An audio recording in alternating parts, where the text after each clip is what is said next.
Então vamos falar do grande assunto, né, da imprensa, não só brasileira, como internacional, a Amazônia em chamas. É esse exagero que está dominando o noticiário, principalmente de países europeus. E Portugal, que tem tantas queimadas e precisa chamar até a Espanha para combater, para ajudar a combater, é um dos países que mais estão batendo no Brasil por conta da Amazônia. A Polícia Federal vai investigar uma série de queimadas no Pará. Redes sociais teriam sido usadas para convocar o Dia do Fogo, em 10 de agosto, quando várias regiões do estado foram incendiadas, lá no Pará. O próprio presidente Bolsonaro determinou a abertura de uma investigação rigorosa para apurar e punir os responsáveis pelos fatos narrados pela revista Globo Rural.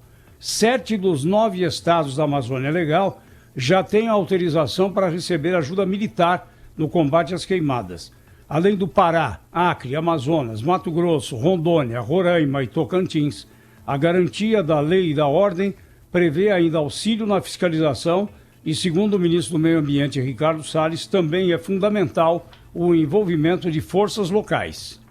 Nós temos pedido aos estados, desde o começo do ano, para que nos apoiem nas ações de fiscalização e controle do IBAMA e do ICMBio, porque são as forças policiais militares estaduais que dão efetividade, que dão o apoio, a viabilidade para que as fiscalizações possam ocorrer naquele vasto território da Amazônia nos diversos estados. Amapá e Maranhão são os 2 únicos estados da Amazônia Legal que, por enquanto, não pediram ajuda ao governo federal. De acordo com o Ministério da Economia, foram liberados 38 milhões de reais para financiar a atuação dos militares. Ao comentar a mobilização contra os focos de incêndio, o presidente Bolsonaro ressaltou que o problema já foi maior em anos anteriores. Alguns incêndios são espontâneos, outros, pelo que parece, são criminosos. Geralmente começam na beira da pista, na bituca de cigarro. A média das queimadas está abaixo dos últimos anos. Está indo para a normalidade as festas do estado. Bom, e os governadores das regiões Sul e Sudeste demonstram preocupação com algum tipo de sanção internacional contra o Brasil por conta da Amazônia. Por isso foi bom o resultado da reunião do G7, né, de apoio ao Brasil no combate aos incêndios. No fim de semana, esses governadores do Sul e Sudeste estiveram juntos em Vitória, no Espírito Santo, na reunião do Consórcio de Integração Sul-Sudeste. E o governador de São Paulo, João Dória, diz que o país precisa estar aberto ao diálogo. O governo brasileiro deve ter o diálogo aberto, primeiro dentro do próprio país, com entidades ambientalistas, com aqueles que são formadores de opinião, com os veículos de comunicação e também com entidades e governos internacionais. O diálogo constrói, enquanto a falta de diálogo destrói. Está aí uma crítica velada ao presidente da República. Já começou a campanha de 2022, né? Faz tempo, né? Aliás, começou no dia da posse de João Dória no governo do estado de São Paulo. Ali ele já fez discurso apontando que a sua meta é chegar ao Palácio do Planalto na eleição presidencial de 2022. Olha, e tem chance, viu? Acho que as chances dele são bastante significativas. Agora, nesse episódio aí da Amazônia, na verdade, assim, o que aconteceu foi um recuo, claro, de líderes europeus, inclusive da Angela Merkel, que é a chefe de governo da Alemanha. O presidente francês insistiu num boicote generalizado ao Brasil, no banimento até, a expressão que ele chegou a usar, de banir do continente europeu produtos brasileiros, mas ele deve ter bebido querosene, né, antes de fazer uma declaração como essa, porque, afinal de contas, a gente sabe que os interesses franceses aqui no Brasil são muito grandes para ele fazer esse tipo de declaração. Eu tenho a impressão que o próprio meio produtivo francês chega para lá no presidente: presidente, pega leve lá, porque imagina se no Brasil se o Brasil fizer oficialmente também uma retaliação, porque é assim que funciona, né, nas relações também comerciais. A gente está vendo aí a briga Estados Unidos e China. É assim que funciona. O boicote de um país representa uma reação igual e contrária, né? Imagina os produtos franceses aqui sendo boicotados, inclusive na indústria automobilística, que já é muito forte aqui, as marcas francesas no mercado brasileiro. Tem, sem contar, meu Deus do céu, vinhos, né? E tomara que o boicote brasileiro não chegasse a isso, mas de qualquer maneira, a França estava sujeita também a retaliações dessa ordem. Se a coisa se ampliasse, talvez atingisse também países do Mercosul. Enfim, é coisa que é uma guerra que não interessa a ninguém. De um acordo histórico que foi celebrado entre o Mercosul e a União Europeia, de repente ia virar um boicote histórico das duas regiões, uma contra a outra, né? Isso, de fato, seria uma insanidade.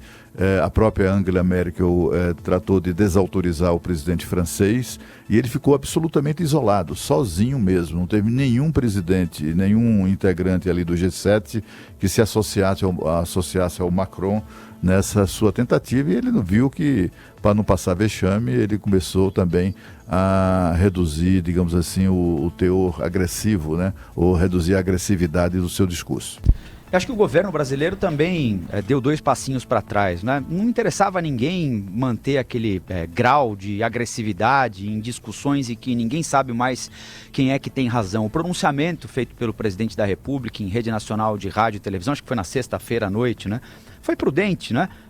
Baixa um pouco o tom da agressividade, admite que tem um problema, né? Afinal de contas, até aquele momento, o governo brasileiro praticamente negava um problema, dizendo que não, é igual 2004, é igual 2003, é igual 2012, é igual 2011. Pode não ser o pior dos momentos, mas também não é o melhor dos momentos. Então, acho que foi prudente o fato de o governo ter admitido o problema. O ministro do Meio Ambiente baixou um pouquinho o tom também, assim como o presidente da República. Chamaram as Forças Armadas, assinaram a GLO. Os governadores interessados pediram auxílio para o combate às chamas e não foram poucos, o que é importante.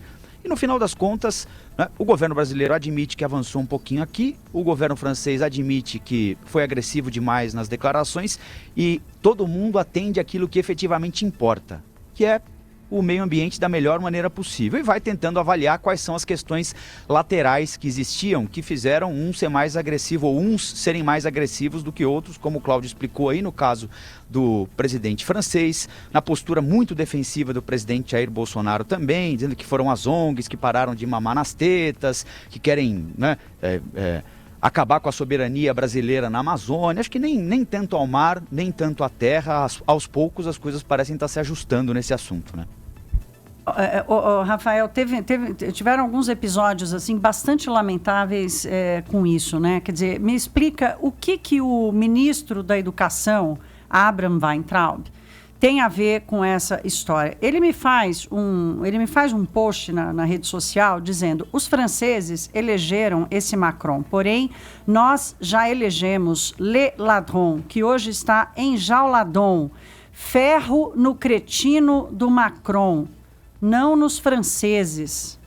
Me explica qual que é o objetivo de uma declaração completamente estapafúrdia dessa, que já era um negócio que estava totalmente descabido, o Macron sendo agressivo demais, o presidente daqui também. Aí vai o ministro da Educação e me faz um post desse, entende? Aí vem um outro rapaz e detona a esposa do Macron, comparando ela com a esposa do presidente Bolsonaro, e o presidente Bolsonaro vai lá e fala: pô, não humilha o cara e tal. Quer dizer, é de uma infantilidade, de uma coisa tão desnecessária. Existe um problema, existe uma ameaça, existe um risco, que é da queimada, se ela foi proposital ou não, quem que colocou fogo ou não, se ela é maior ou não, se o desmatamento está maior ou não. Existe um questionamento sobre as instituições brasileiras, quem é que está dizendo a verdade sobre o tamanho do desmatamento esse ano, sobre o tamanho das queimadas, quem é que está dando o dado mais confiável, que atitudes que vêm sendo tomadas com relação a isso. E aí vem esse sujeito, esse ministro da Educação, que de educado ele não tem nada, e me faz um negócio desse. Quer dizer, é aquele velho ditado que diz: olha, se não quer ajudar, não atrapalhe, entendeu? É esse tipo de coisa que acaba atrapalhando qualquer racionalidade sobre uma questão extremamente urgente, que é, primeiro, combater o fogo, qualquer que seja a origem dele, combater o fogo, evitar que ele se alastre, até para proteger as comunidades e por aí vai, e depois tomar decisões racionais, equilibradas, diplomáticas até, para evitar perdas, porque para o Brasil não interessa nenhum rompimento com a França, muito menos colocar em risco um acordo com o Mercosul, não interessa de jeito nenhum ao Brasil isso, do ponto de vista Mas você econômico. deu um belo puxão de orelha no ministro, hein, Thaís? Mas pelo amor de a Deus, sua postagem. né? Mas pelo amor de Deus, né, Zé Paulo? Pelo amor. Assim, o ministro não tem que estar se metendo nisso, até porque não é a área dele, né? Que tem que se Exato. posicionar com relação Aliás, a a isso. dele está ministro... bem mal cuidada, né? Pois é, Exato. assim, mas o ministro também, ele estava reagindo a uma declaração agressiva demais, né? Acima do tom para um presidente da República, do Macron, que chamou o presidente do Brasil de mentiroso. Não, A mídia brasileira, eu concordo, a mídia brasileira Cláudio. assim, é muito condescendente com relação ao comportamento de outros presidentes, né? E também muito dura, como deve ser mesmo, né? Com relação ao nosso presidente. O nosso presidente postou um vídeo de matança de baleias, que na verdade foi filmado na Dinamarca como sendo da Noruega, e todo mundo caiu matando. O presidente francês publicou uma foto do século passado, né? Que absurdo. Para demonstrar que a Amazônia estava em chamas, e olha, isso aí pareceu uma coisa absolutamente natural, talvez Não, por não ser... foi. A imprensa por ser lá uma... detonou o Macron. A imprensa lá na França detonou o Macron por causa disso e fez Mas bem não, a mesmo. imprensa brasileira não. Bom, a imprensa brasileira aí não. assim, é aquela coisa, quando o ministro... Bom, teve gente que pôs girafa não bate na bem da Amazônia, cabeça, né, Cláudio? O ministro não bate bem da cabeça. Quando houve um presidente estrangeiro chamando o presidente dele de mentiroso, aí ele também vai e chuta na Mas canela, aí o bate cara abaixo fala da cintura. ferro no Macron. Mas não Isso é seria linguagem mesmo, do né? ministro de Educação. Olha, bom, não enfim. seria mesmo também a atribuição dele. Mas teve gente que pôs até girafa lá na Amazônia, né? Estão procurando até agora, se acha uma girafa lá.